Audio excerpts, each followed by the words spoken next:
আসসালামাইকুম, কেমন আছেন সবাই? আবার আপনাদের মাঝে আমি চলে আসলাম। তো আজকে আমি আপনাদেরকে ডিম ভুনা করে দেখাবো। আর এইভাবে ডিম ভুনা করলে কিন্তু অনেক ভালো লাগে। আমি কিন্তু আজকে আপনাদেরকে বাটা মশলা দিয়ে ডিম ভুনা করে দেখাবো। তো এই রান্নাটা কিন্তু অনেক ভালো লাগে। তো যারা আমার ভিডিও দেখবেন অবশ্যই একটি লাইক দিবেন। পুরো ভিডিও দেখার জন্য আশা করি আপনাদের ভিডিওটা খুব ভালো লাগবে।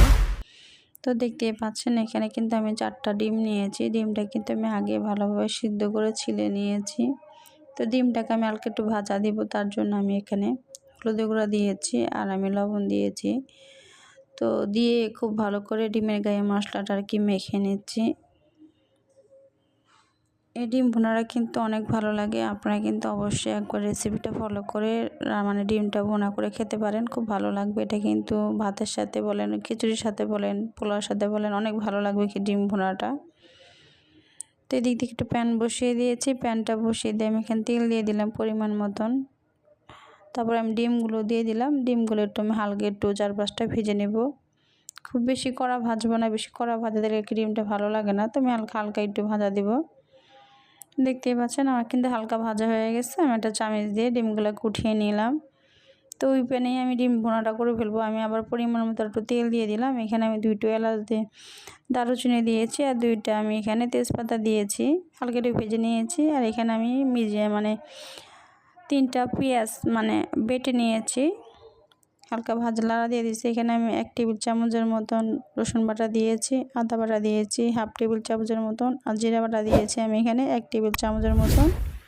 আর আমি বললাম না বাটা মশলা দিয়ে রান্না করব। আমি এখানে প্রায় 1.5 টেবিল চামচের মতন মরিচের গুঁড়ো মানে শুকনো মরিচ বেটে রেখেছি, সেই মশলাটা আমি দিয়ে দিলাম।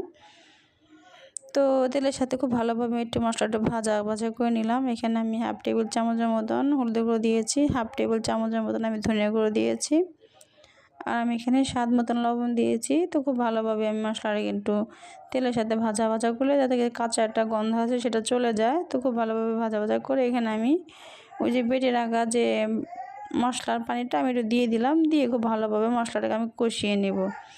কষানোর কারণে ডিম ভুনাটা কিন্তু অনেক ভালো লাগবে।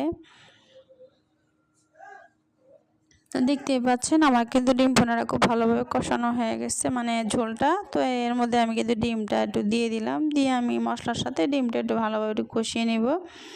আর এই মশলাটা কষানোর কারণে ডিম ভুনার টেস্ট কিন্তু অনেক ভালো লাগে বা খেতেও খুব মজার হয়। তো আমি বেশ কিছুক্ষণ লাগে মশলাটা খুব ভালোভাবে কষিয়ে নিয়েছি। তো এখন আমি এখানে একটু ঝোলের পানি দিয়ে দিলাম, যে খুব ভালোভাবে একটা ডিমটা একটু রান্না হবে। তো আমি ঝোলের পানিটা দিয়ে একটু মানে নাড়া দিচ্ছি। তো এখন আমি একটা ঢাকনা দিয়ে ঢেকে দিব। এই তো ফিরে এলাম কিছুক্ষণ পরে আমি। তো আমার কিন্তু ডিম ভুনা কিন্তু হয়েই গেছে। আমি বেশি আর ঝোলটা টানবো, যেহেতু সব বাটা মশলা দেওয়া আছে, আমার ঝোলটা কিন্তু অনেকটাই টেনে যাবে। তো আমি 4-5টা নিয়ে দিয়েছি। এখন আমি সামান্য পরিমাণে এখানে ধনিয়া পাতা কুচি দিয়ে দিব।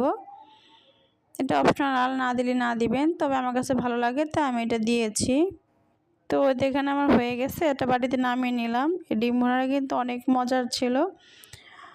তো আজকে ভিডিওটা এই পর্যন্তই। ভালো লাগলে অবশ্যই শেয়ার করে দিবেন। আল্লাহ হাফেজ।